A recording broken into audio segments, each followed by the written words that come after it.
হে বেড়ি, তোরে দেখে আমি ভয় পাই নাকি রে? তুই কি আমার বাড়ি চেনস? আমার নামটা পাইলি কই রে তুই? খবর আছে কিন্তু তোর, তুই খালি আবার আমার সামনে আহিস দেখিস তুই। যখন তখন ডিগ বাজে মারি কিন্তু তোর রুমে চলে আসবো, সাবধান থাকিস। আমার রুমে আমি তালাতে রাখবো, পারলি তুই আহিস যা। সজীব, এই বেডিটা আমার খোঁজ কেমনে পাইলো রে? আমার বাড়ি হইলো কত দূর, এরা জ্বালায় বাসল। এরা আমার নিয়ে এত মরে কেন? মরে কে?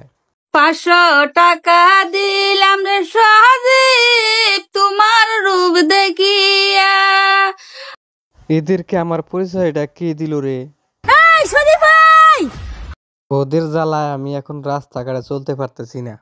দেশের অবস্থা বেশি একটা ভালো না। রাস্তাঘাটে সাবধানে চলবি, যখন তখন তোর গায়ে মোটরসাইকেল তুলে দেবো। হেই হেই হেই হেই